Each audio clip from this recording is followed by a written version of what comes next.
Evening News at 6. New here at 6, teachers across Indiana are dressing in black, showing solidarity and raising awareness about several issues they are calling unfair. They say black represents the darkness they say is facing schools and educators. And WGN's Brona Tumulty is in Hammond tonight to tell us more about it. Brona? Good evening, guys. Yeah, a blackout protest for teachers across the state of Indiana because they say public education here is under attack. Today is a day of teacher unity and a teacher protest in the state of Indiana against the attack on public education. Teachers across the Hoosier State sporting black today, making their voices heard because striking isn't an option here for public employees. Yeah, that's the problem for our unions, is that they would be violating the law if they did that. Anita Cox has been a teacher for 20 years and says the problems are many, including access to the vaccine for educators who we're told aren't being prioritised. Well, I know personally teachers who've had COVID. I know educators who have been hospitalized with COVID.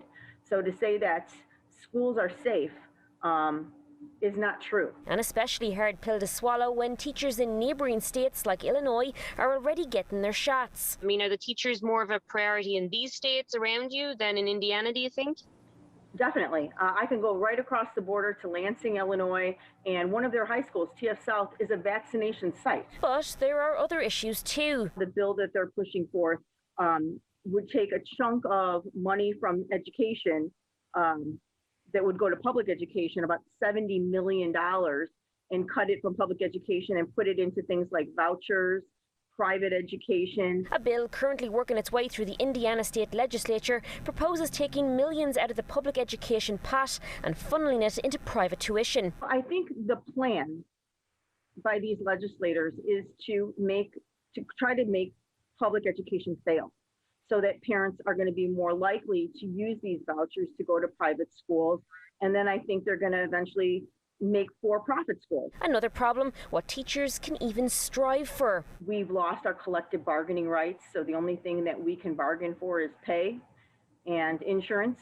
That's it. And Cox tells us with the way things are going, a strike may be the only way forward, whether the law allows it or not. I hope that teachers either organize to create an action that's going to help them, or that the legislature wakes up. And I don't think the legislature is going to wake up. I think teachers are going to have to wake them up.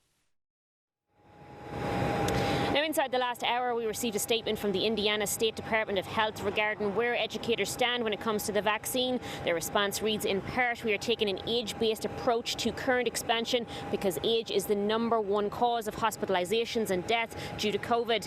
Hoosiers aged 60 and older account for 93% of COVID-19 deaths in the state. Additional groups will be added based on vaccine availability. We are currently in phase 1B of our vaccination plan, and teachers have always been in phase 2. Now, we're told that many teachers here are doing some sort of in-person learning already. Anita, whom we spoke with, has actually been virtual since last March. She is going to be coming back to school here at Morton High School behind me in April, and she's hoping to have her vaccine before then.